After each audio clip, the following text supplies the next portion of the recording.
Dans cette vidéo, nous allons parler de deux outils on va pas dire de notification, mais d'alerte en fait, en direction de l'utilisateur de l'appareil. Il s'agit des toasts et des snack bars.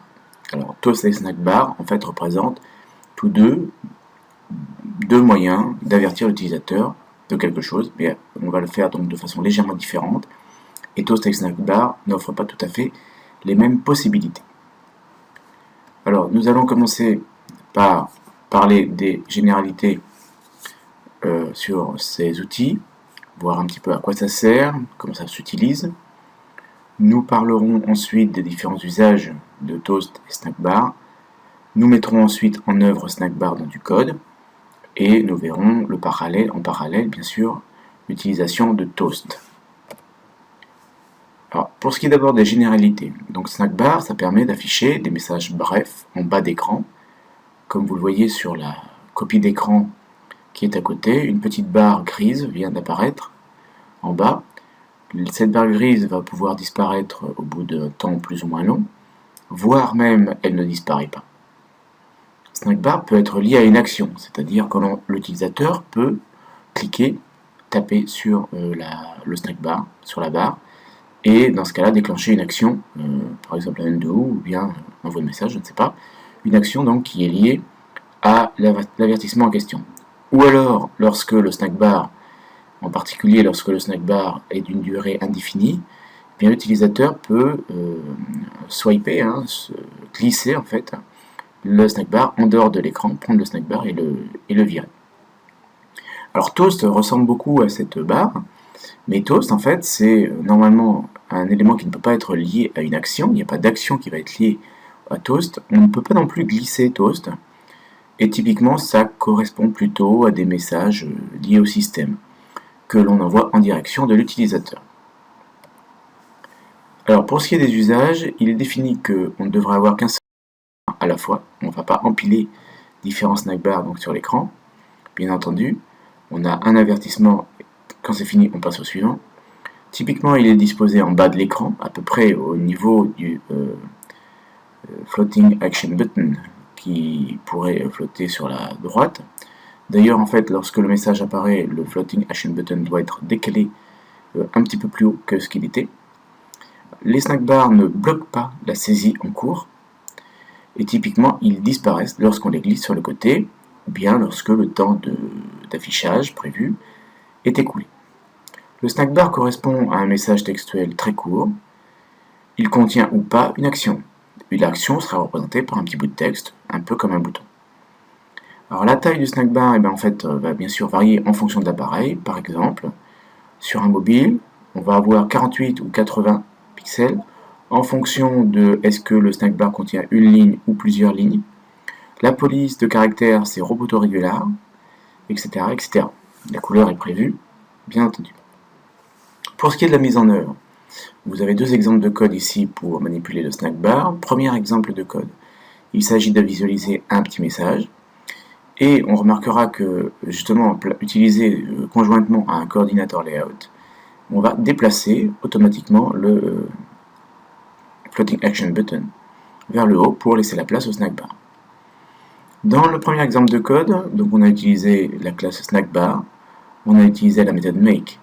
On passe en paramètre la vue, ensuite on place le message, et enfin donc on donne ici une longueur. Et en fait la longueur ici c'est indefinite, donc a priori la longueur n'est pas définie pour le snack bar. Et on finit par donc demander l'affichage de la zone. Il est possible aussi de lier une action, c'est ce qui est fait dans le deuxième exemple de code. Là ce snack bar on lui a lié une action avec set action. Après make, en fait, on fait set action. On donne le nom de l'action qui devra apparaître. Appréciez donc ce que ça donne en fait sur la partie droite, barre à droite du slide. Ensuite, en deuxième paramètre, vous devez donner un listener. Alors dans le code, je n'ai pas implémenté le onClick. En gros ici, on pourrait imaginer que l'utilisateur puisse cliquer sur annuler pour bloquer la recherche en cours.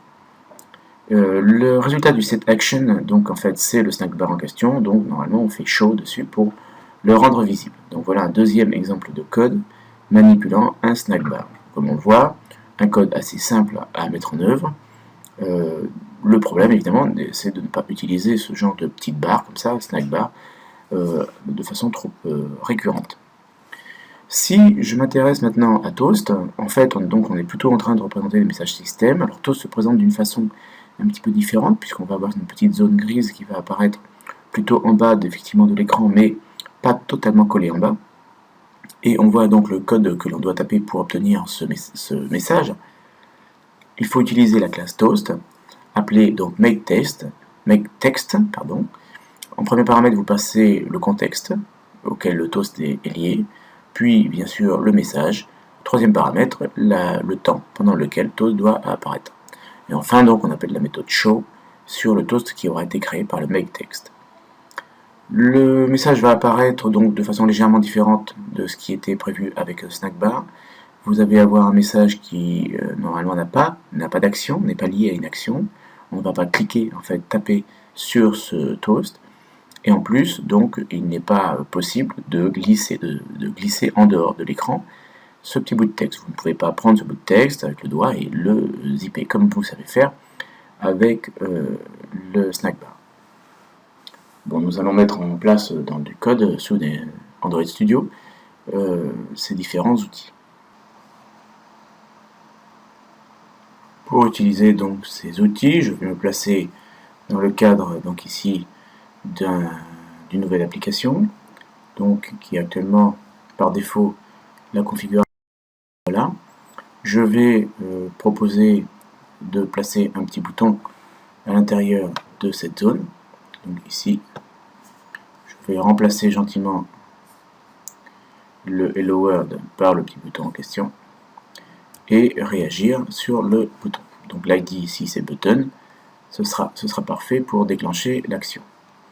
Je vais donc dans la méthode onCreate de cette activité et je vais donc commencer, première chose, par récupérer le bouton qui m'intéresse. Donc le bouton égal caster en button, le résultat du find view by id de r.id.button.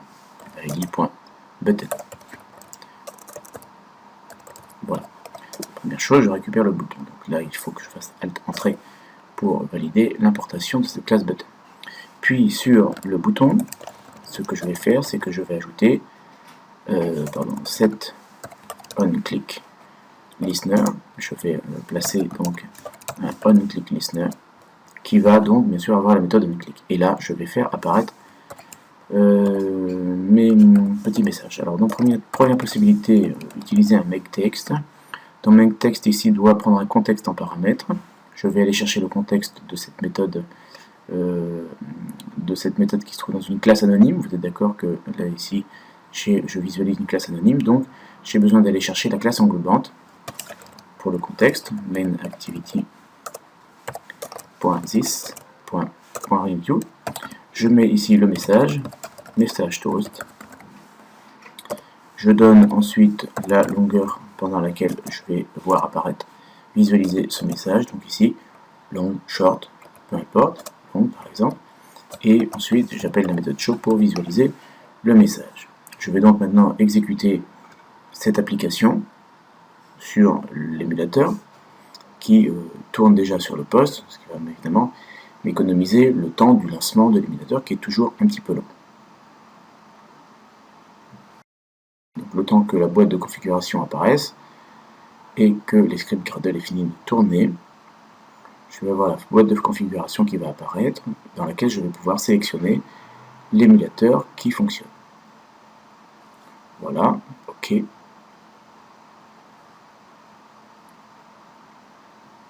Voilà, donc j'ai maintenant la possibilité de venir cliquer sur New Button, et quand je clique sur New Button, j'ai ce message toast qui apparaît donc sur une durée qui est plus ou moins longue. Donc ça c'est une première façon effectivement de générer des notifications. Je vais maintenant venir ici changer ce toast en snackbar. Je vais maintenant utiliser la classe snackbar.makeText. La view ici c'est v. Ensuite un texte qui correspond donc au message, mes snackbar par exemple. va mettre un grand S à snackbar. C'est plus joli. Voilà. Et ensuite, la durée. La durée que je trouve sur la classe snackbar. Alors, snackbar.short, long ou indefinite. Donc, si je le fais en short dans un premier temps, voici. Et ensuite, je fais apparaître mon message. Donc, je relance mon application. Bien entendu, dans l'émulateur, toujours. OK. Le rafraîchissement de l'application. Je viens donc maintenant cliquer sur le bouton.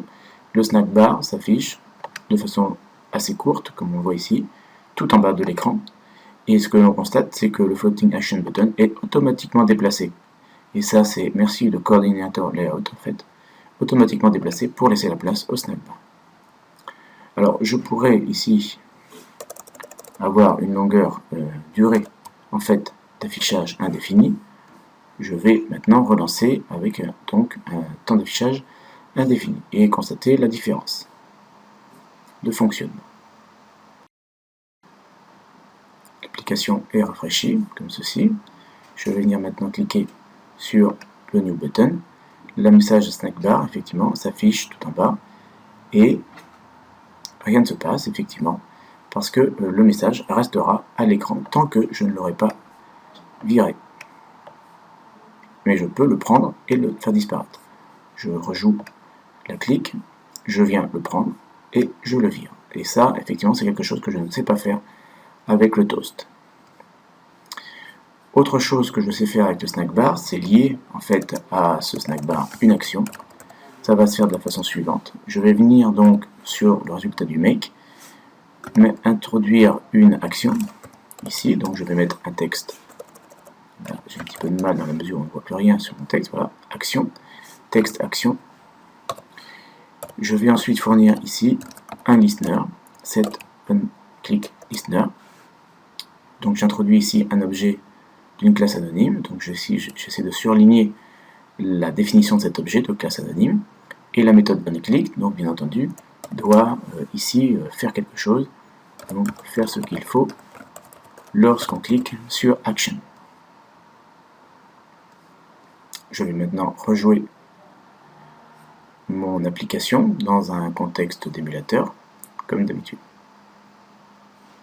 L'application est rafraîchie. Je viens cliquer maintenant sur New Button.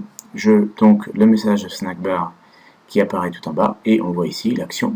Ce que je peux faire maintenant, c'est venir cliquer sur l'action. Quand je clique sur l'action, automatiquement le snackbar est disparu. Je vais venir refaire le message ici.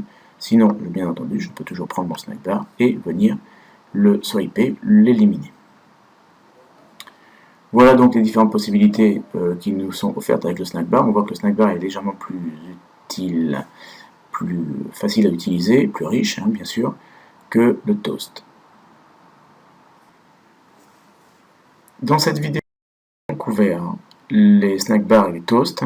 Nous avons d'abord présenté quelques généralités sur ces deux outils qui vont permettre de régler des manifestations vers l'utilisateur, d'avertir l'utilisateur d'un certain nombre de choses. Les snackbars sont un peu plus riches, toast un petit peu moins, toast plutôt destiné donc à des messages système. Le snackbar permettra de faire apparaître une zone de texte en bas d'écran, éventuellement liée à une action. Ce que l'on va faire, c'est qu'on ne va pas avoir 15 000 snackbars ou 15 000 toasts simultanément, on va avoir un élément qui va s'afficher à la fois.